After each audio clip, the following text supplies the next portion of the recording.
A broad sentiment in terms of not really knowing what's going to happen, what regulators are looking into, and where that next blow is going to land in terms of Beijing's crackdown into the financial sector and the broader corruption campaign. Back to you. Heidi Lin in Hong Kong. What a story. The Berkshire Hathaway of China, the Warren Buffett of China going missing. We'll talk about that in just a moment. In the markets, 3 minutes in here in London, a 7-day losing streak. So much to discuss. The miners on the downside once again. For a quick look at what's happening in today's show, here's the lineup. First up, cheering on the commodities decline. We look at the industries benefiting from the rout. Then Russia decides, will the country's central bank respond to the drop in oil prices with a rate hike or keep steady?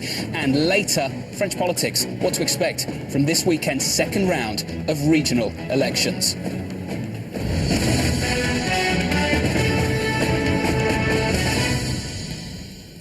Now, China is hoping increased foreign investment may offset a currency that fell to a 4-year low this week. But are investors losing interest in buying Chinese bonds? Asia Emerging Markets Currency Editor Robin Guangli joins us now from Hong Kong. Robin, why does China's debt appear to be losing its appeal despite the yuan winning reserve status?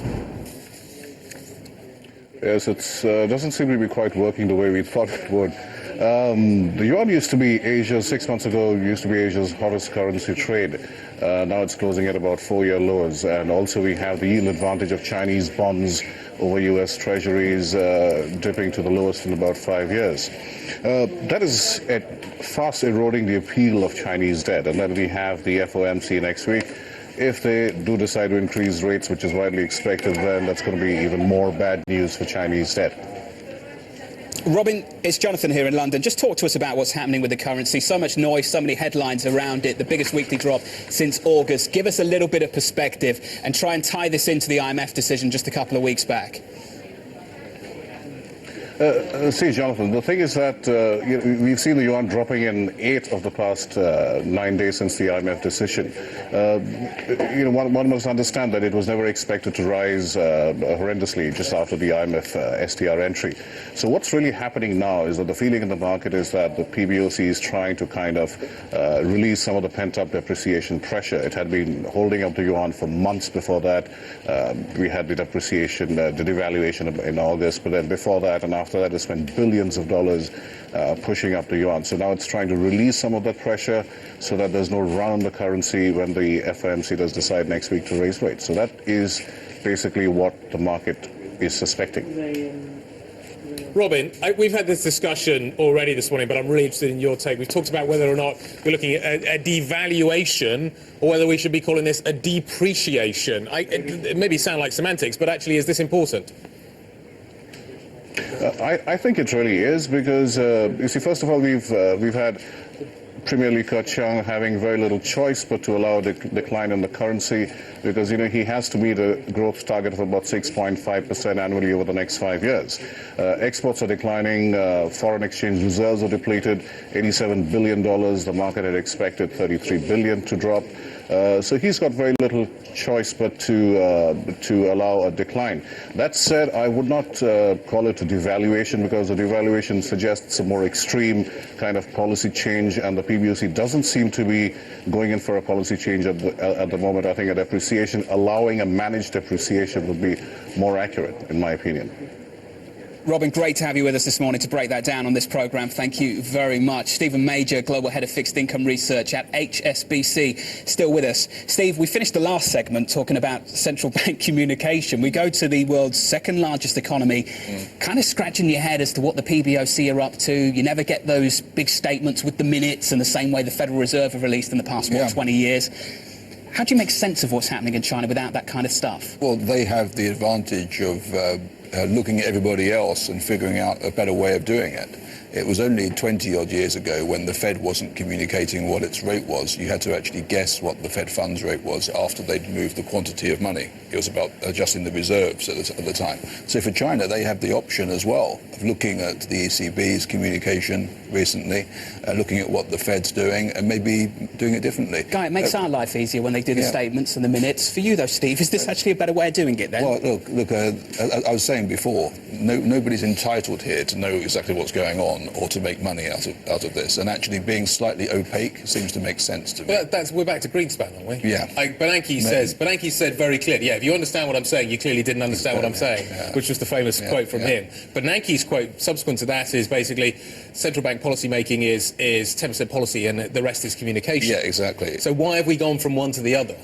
Well, yes, it's about trying to manage the expectation, isn't it? Don't forget this unconventional monetary policy, which involves the QE, the forward guidance, zero negative rates. It's quite complicated. We've got to believe. It's basically a confidence trick. Yeah. Because this is nothing for the real economy. There's no jobs being created by this monetary policy. It's just a confidence trick. We have to believe it. Yeah. And so the communication is really important. But actually being too clear could also be dangerous. So I think you have to get this balance between communicating just enough whilst trying to manage this confidence trick. You've written about quantitative exhaustion. Yeah. We're going to get to that in just a moment. I'm at the S&B yesterday in Bern, sitting down with Thomas Jordan, the president. He says one line, that the currency is significantly overvalued, and the FX market does what? What was that? Because it doesn't even move on it anymore. Are we coming towards the end zone? We've been there for the S&B in rather drastic circumstances, but do we ever get to that point with the Fed, with the ECB, when they say something and it just doesn't have the same effect anymore? Yeah. With the SMB, we may have hit the practical limit. There are theoretical measures as to how far rates can go into negative territory, but practically speaking, we're just going to find out by feeling our way. We've had nearly a year of it, so maybe they have a better idea than anybody else. They've been at minus 75, although it doesn't apply to all deposits. They are at minus 75.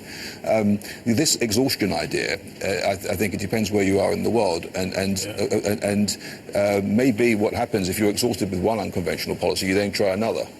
And so we've thought about this idea that you have QE, you have negative rates, you have fiscal policy, you have helicopter money, and ultimately you can get paralysis. And I think that we could be seeing some paralysis right now, whereby actually this just doesn't do anything, it's not working, and pushing on a piece of string, all liquidity into the market. So it's interesting, Draghi, funnily enough, in New York was talking a little bit about this, and he was saying, actually, we're looking in the wrong place. What we should be looking at, and he was kind of drawing attention to the UK, he's basically saying taxation and all the other factors are really important here. We effectively need to not be in the situation where the hawks want really austere fiscal policy, or the Keynesianists, or lazy Keynesianists that basically just want the government to print money. You need to reduce the size of the state, and you need to reduce taxation, because then what you do is you create demand for money, which is what we don't have at the moment, which is why we're at the pushing on the beast of string stuff. That's the animal spirits argument. He's saying, look, over to you. We've done as much.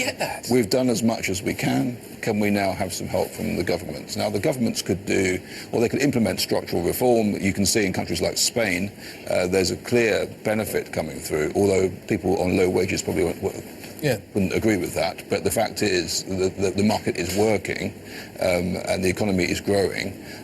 But you also need more common policies, more integration as well. So you need steps towards the fiscal union as well. So I think Draghi is pushing all of this at the moment. But if you think about it, for the last 6 or 7 years, it's been all about central banks and not very much from the governments. Steve Major, stay with us from HSBC. Coming up on this programme, up next, the miners have been in all kinds of pain this week, but who's winning out of the metals slump? We'll talk crude and mining very, very shortly. 11 minutes into the session here in London, we are lower, down by 0.25%, wrapping up the week in the red, a 7th straight day of losses on the FTSE.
When it comes to your wealth, we manage it as you would.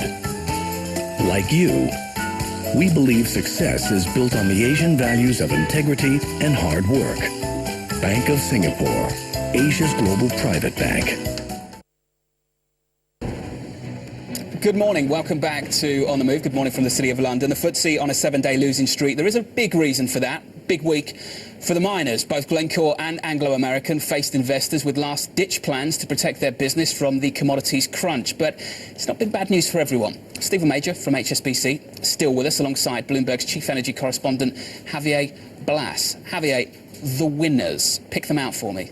Well, any company that consumes a lot of commodities is winning as commodity prices